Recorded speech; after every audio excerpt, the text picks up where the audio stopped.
Hello, good morning, good afternoon, good evening to everyone on this call, depending upon where in the world you're dialing in from. My name is John Machinsky, and I'd like to welcome you to our newest installment of TP Talks. My role today is moderator and host, and when I'm not hosting webinars, my day job is Executive Vice President and Customer Experience Strategist for Teleperformance. For today's session, I am thrilled to be able to introduce Wayne White, a VP of Partner Management for UHC Consumer Services. Wayne will be speaking to us about best practices on seasonality management. This is a crucial time of year in the healthcare space, and especially for those that are about to gear up for marketplace or Medicare calls in particular. It's almost crunch time, and from having worked with Wayne and his team for many years now, I also know that they're already well underway with their planning for the next year. And they do that actually before they're done with the prior year's seasonal surge.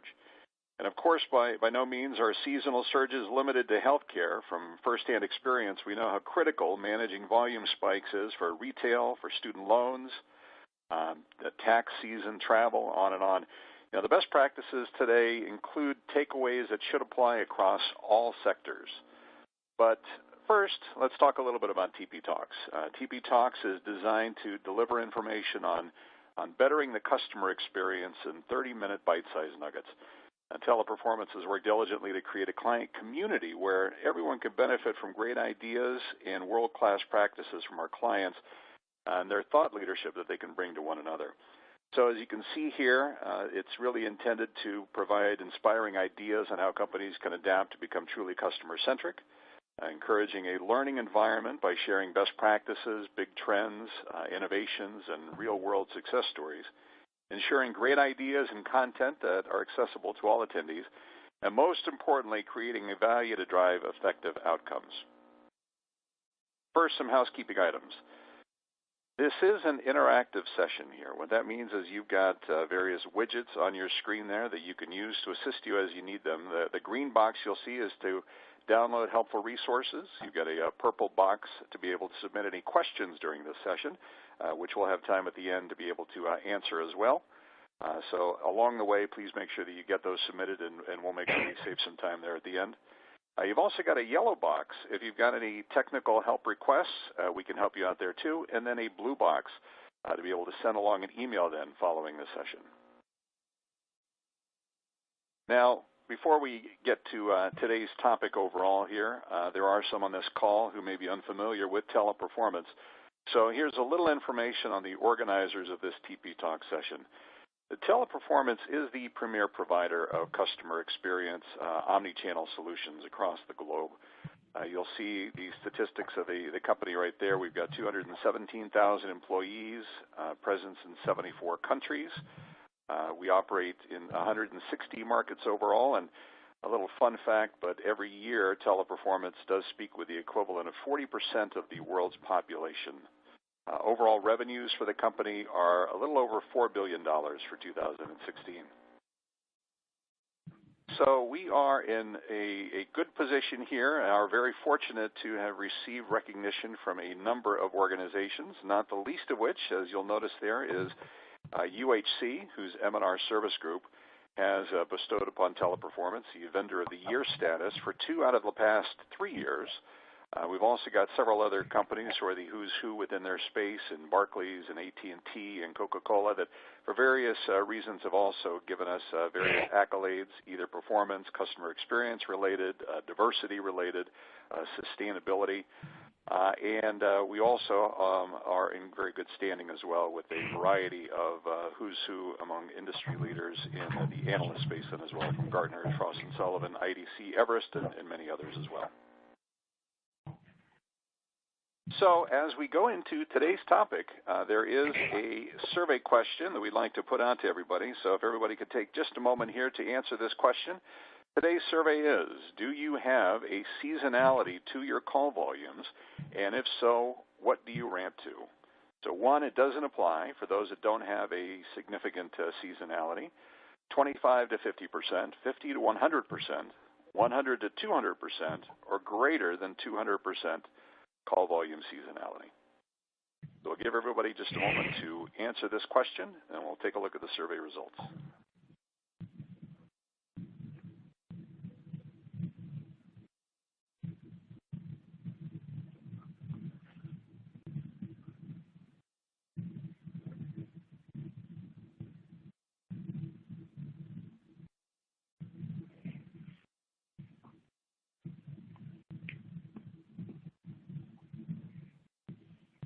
All right. So it looks like we've got a number of people on this call that do experience a high degree of seasonality every year. In fact, we've got almost 20% of the respondents that have a spike of greater than 200%, and we all know how fun that is to manage every year. So with that helps us to frame up our discussion the rest of the way. And so, therefore, what I'd like to do is to introduce again Wayne White, VP of Partner Management for UAC Consumer Services. Wayne, I'll turn it over to you. Thank you so much, John. I appreciate it. So, John mentioned I am with UnitedHealth Group, VP Partner Management, and very excited to speak with you all today. Those ramps of over 200% are near and dear to my heart, as you'll soon find out. So let's talk a little bit about who we are. At UnitedHealth Group, we have a mission, and it's a mission we take very seriously. Our mission is to help people live healthier lives and help make the healthcare system really work better for everyone. We have nearly 260,000 employees worldwide, and we've been ranked #1 on Fortune's list of world's most admired companies in insurance and managed care for 7 straight years. And UHG really has 2 complementary but distinct businesses. And the first being United Healthcare. When you hear of United Health, I know that's most people look at it as United Healthcare, but that's one piece of our business, and we provide healthcare coverage and benefit service. And the other piece of our business is Optum, which really provides information and technology-enabled health services. That leads us to United Healthcare, Medicare, and Retirement. So within UHC, we have Medicare and Retirement, where we serve nearly 1 in 5 Medicare beneficiaries across multiple products.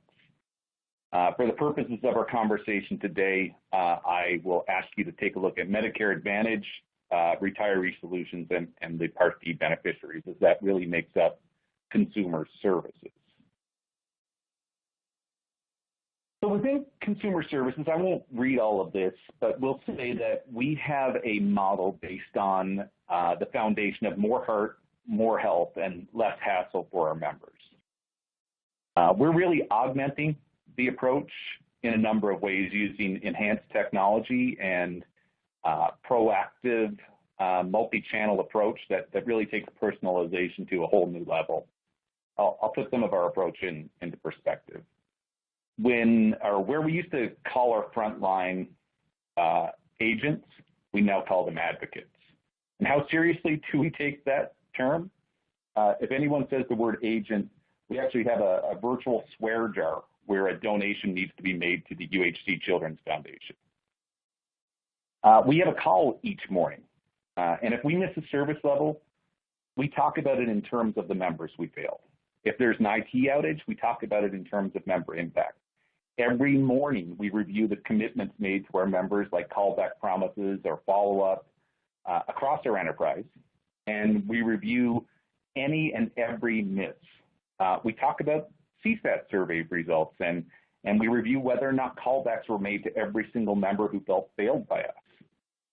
And I know some might look at that and think VPs and SVPs and COOs might have more important things to be looking at, but the member and our approach is our DNA.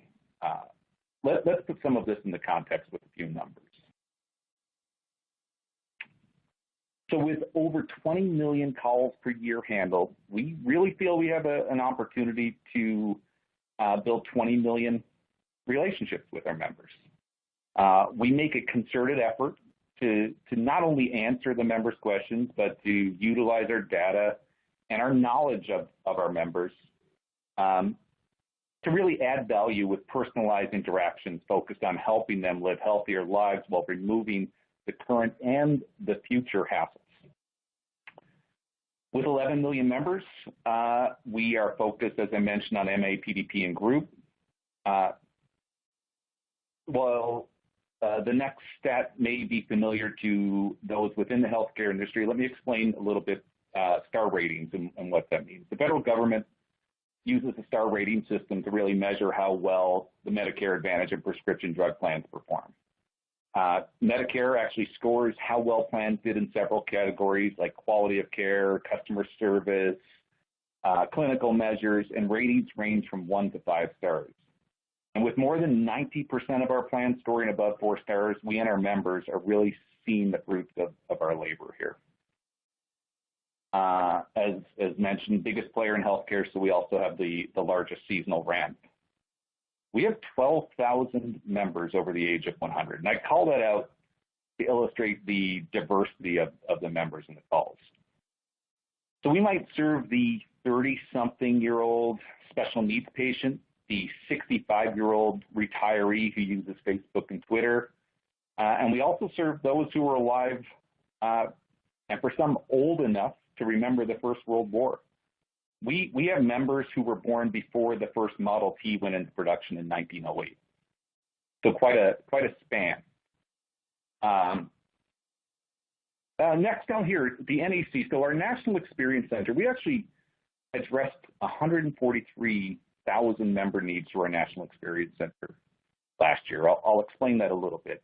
Our NEC is basically the last stop. So it's the place where we go, where we get our members when we don't really know where else to go or what else to do. It's also a place where we route based on data our highest risk members. So we have a dynamic decisioning engine running in the background of our inbound calls, and based on factors like network changes, repeat calling, previous complaints, et cetera, the tool actually determines dynamically when that member would be best served by our most senior, empowered, most connected staff, and the system automatically routes them over to our National Experience Center to be handled. And next over here, we have 3,000 roughly internal employees, and our partner population actually goes from roughly 2,000 during steady state, which is, I think, a week in June, to over 7,000 during peak. It really leads me to the next slide. So with a greater than 300% seasonal ramp requirement, we work with our partners to meet the needs of our members. We use a methodology really based on innovation and continuous process improvement. And peak season readiness is really a year-round practice for us. We don't come up with a playbook the day of the game. We really build and prepare and even practice those plays so that when it's go time, we're ready. So I'll go through this timeline-wise here. Our first few weeks are actually what we call peak weeks. So the first 2 weeks of January, we actually take almost 10% of our volume for the year. As soon as those weeks are over, we go into our post-mortem and lessons learned exercises. So we have a team dedicated to readiness, and I'll talk a little bit more about that momentarily here. While a year-round effort, right after peak, we also turn up the dial on outbound calling. So in 2016, we did that to the tune of 3.8 million calls, and we'll call members for a number of reasons. So we'll call them to check in to see how they're doing, see if they need our assistance with anything. We'll call them with different kinds of awareness campaigns, and we'll also call them, especially this part of the year, the early part of the year, when so many members are becoming, or so many people are becoming members for the first time, to basically welcome them to the plan, help them better understand their benefits, and make sure they know how to use them. It serves the purpose of not only starting the relationship off on the right foot, but it also allows us to take advantage of some of the peak staffing by transitioning our advocates to help with outbound calls. Next, we generally engage in an RFP early in the year for next peak season's business after we've gauged performance through peak. And our volume ramps down rapidly in the early part of the year and then more gradually over the next few months. We really put a particular focus on working with our partners to ensure we actually retain the top performers to build a bench from which we'll draw for the next peak season. So those top performers become our trainers, our subject matter experts, and our supervisors when that next peak season begins. Our volume ramps down very rapidly, as I mentioned, but we also, as it's ramping down, we have a large pipeline of programs and ideas from which we'll generally run pilots during steady state to gauge operational impacts and lifts. So moving on, in May, we use planning projections. We communicate our seasonal plan and associated reward to our partners. And that's followed shortly thereafter by our first seasonal hiring and training in the midsummer. We then start sending our annual notices of change to our members in September, followed by our annual enrollment period, which begins on October 15th in this country. So we really grow gradually from there with a boost in volume near the end of open enrollment, the December 7th week, followed by our peak once again in January, the first 2 weeks of January. So back to that readiness team I mentioned. We're basically collecting and, when possible, acting on lessons learned throughout the season. Those lessons learned are flowing back into our readiness process and our readiness team. The team is engaged year-round in developing a peak season program that really builds around 6 main elements. So there's training, everything from our training model to tracking of class completion to ensuring the product changes are captured in the material. Number 2, our plan and product strategy. Think pricing, benefit changes, acquisitions, member migration, service area expansion, et cetera. Number 3, they look at our service support model. Do we have new call processes? Are we bifurcating calls differently? Are we routing differently? What is our node strategy? What are we implementing based on the outcomes of those pilots? Number 4, they look at our plan changes and our retention strategy. So they'll look at and track the multi-channel member outreach using the predictive modeling. They'll review the specific activities geared around member retention and ensure it's built into all of our plans. Number 5, team is very focused on business continuity and unplanned disruptions. They'll actually hold BCP exercises throughout the year and then daily AEP readiness calls and site support strategy meetings to ensure that we're ready. And everything I just mentioned gets layered on top of what is really their 6th element, and that's staffing and planning. And it gets layered in on top of historical run rates. We add specific member touch points, call distribution, granular marketing planning, et cetera, to get to our staffing plan, and we follow that up with daily meetings to review. I should also mention that our partner management strategy includes 3 main concepts. So we want to mitigate the risk of hiring more than 5,000 people by having many locations. And that brings its own level of complexity and maybe runs counter to partner management strategies of a few years back. It's a strategy built specifically for a ramp of our size. And it allows us to really build in contingencies around hiring and performance. So if location A is at risk of missing their hiring goal, let's move to the location B. If location B doesn't believe that they can accommodate, let's move to location C, and so on. It also works for attrition. One location is having a hard time retaining, we ask for the classes to be moved to another location. And it obviously will work for performance as well. So location G is struggling with performance, let's move some of the ramp to location H. You guys get the picture there.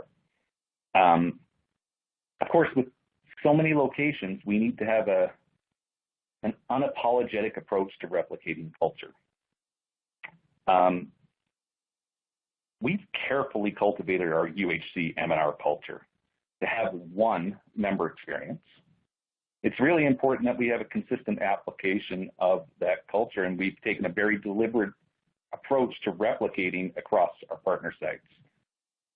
So from the look of UHC M&R areas to having a robust subject matter expert program, to consistent communication strategies, to adopting internal recognition plans for the advocates and the sites, to the knowledge of the operations team.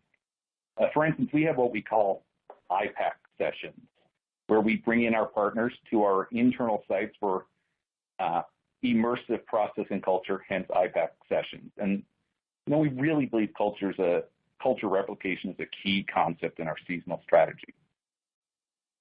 And finally, we have the governance activities with our partners, from the daily meetings and mutually beneficial contracts to the ensuring that the business is actually awarded to our top performers year over year.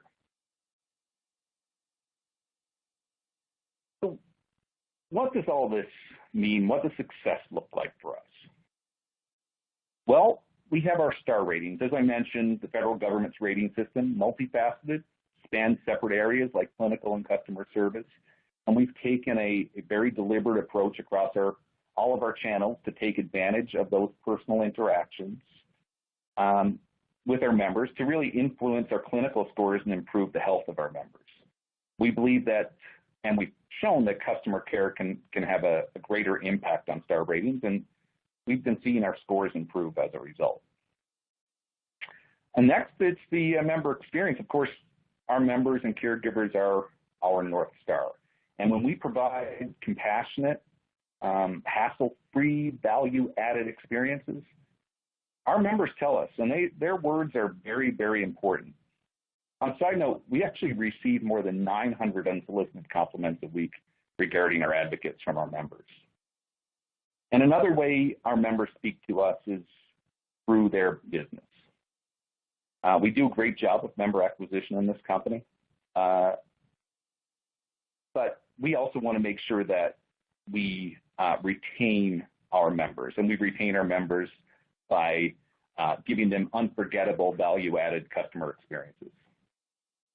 So finally, let me wrap this up as we're getting close to time here. So when we get the member experience right, when we get our seasonality right, it means that there's a better service and also a healthier senior population. And that's a great example of how we're making that shift from coverage, from health insurance to true health care.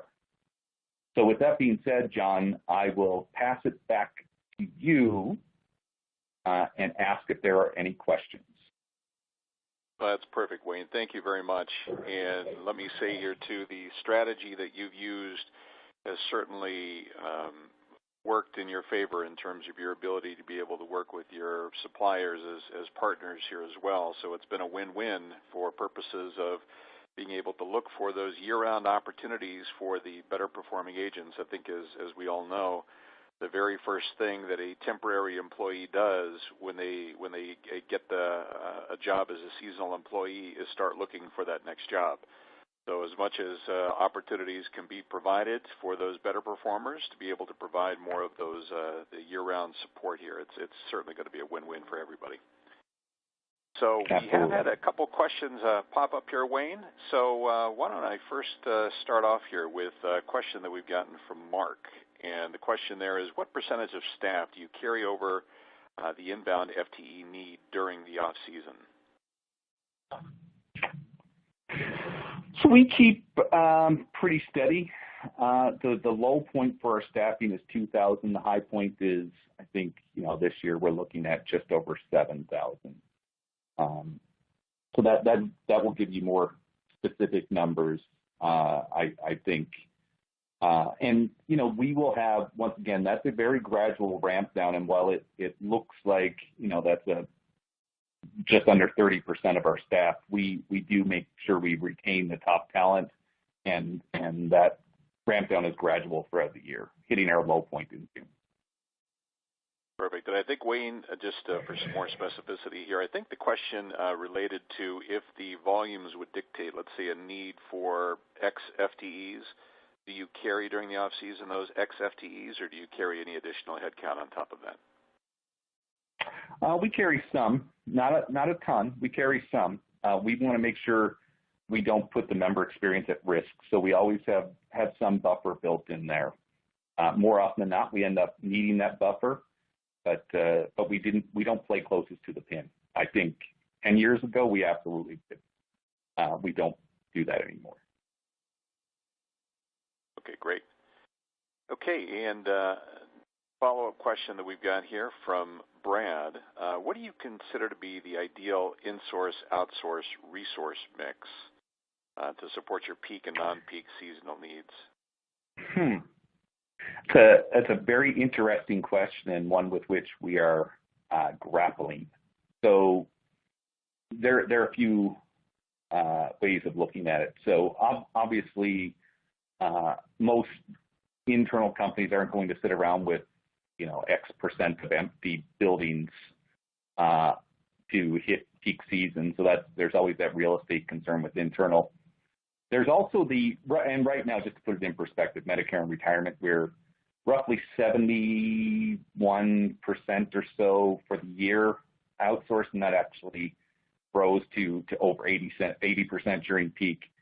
And so there are a number of things to look at there, a number of factors, right? So one of the things we're grappling with is if we build our internal footprint, the expectation is that internal footprint will be a year-round footprint. And the challenge with that is it actually will make the seasonal ramp even more severe with a lower percentage of trained subject matter experts, trained folks who can be the supervisors. So you basically, by increasing your internal footprint year-round, for peak, you increase it year-round, and that year-round actually increases the percentage of ramp at the partners, and we lose some of that self-sustaining environment as a result. So it's a good question, a tough question. I'm not sure we've come up with that answer. I will tell you that this past year has been the top performing year in our history. So not ready to say we've accomplished it at the 70% range, but I am willing to say we've built a strategy that is working right now. Okay, great. Thank you. The next question is from Jeff, and I think from a few others as well here. How does domestic nearshore or offshore fit into your overall solution mix? It's another very good question. We've, because we are regulated so heavily, we've just been dipping our toe a little bit in offshore nearshore. By the way, dipping our toe in it and being very, very successful. As a matter of fact, our offshore sites and our offshore launches have been our most successful launches to date. But really, our Part D drug plan and a specific aspect of our Part D drug plan is all we're doing offshore at this point. So very small at the moment. I think roughly 40 to 50% of our Part D seasonal volume will be handled offshore. That may or may not grow, but thus far performance has absolutely exceeded our expectations. Okay, great. I think we're coming upon the bottom of the hour here, so why don't we do one more question here, and then we'll go on from there. We'll make it a two-parter. How's that? So from both Mark and Tracy, the two questions here are: do you staff to the top of the peak? And two, somewhat unrelated, but are you hiring with full-time or part-time staff? So our goal is to hire full-time staff. I'll answer that question first, but we hire them through our partners, and I know there are some creative schedules that occur to ensure we have people staffed and working more hours during our peak days. Our weeks are Monday, Tuesday are our busiest days. The weekends are obviously slower. In terms of do we staff to the peak, I would say we do. Haven't always, but once again, every time we've played closest to the pin, we've ended up on the wrong side of the pin. So we probably are staffing, and I'm actually thinking of our staffing plan and the peak weeks this year. And for our peak weeks, we plan to hit service levels. So yes, I would say we're staffed to peak this year, as we were last year as well. Great. Well, thank you, Wayne. And we've got a few of these then as follow-ups then as well that we will take away then from this call. So thank you very much for that. We are, again, at the end of our time that we've got scheduled here for this webinar. So in closing, would like to thank Wayne for the time spent here today. It certainly has been both interactive and informative, and hopefully everybody's been able to take something away from this. The actual on-demand version of this webcast will be made available about a day following this webcast. So as it says here, you can access that just using that same link that you used to join this session. You can also then download a copy of a few of the other resources that we've referenced in past sessions, and to the ebook created by Teleperformance for curating the customer experience, and a white paper for implementing a truly omni-channel customer experience as well. Beyond that, we will be having future TP Talks seminars happening regularly, and with that, if you've got any additional topics that you would like to see covered in future sessions, please email that over, and especially if anybody would like to participate in a future session directly, please make sure you get that information over to us as well, and we'd be happy to be back in touch with you to try to be able to make that happen. So Wayne, again, thank you very much here for today's session. Would like to thank everybody for participating in today's session then too, and look forward to seeing you next time on our session of TP Talks. Have a great day, everybody. Take care. Bye-bye.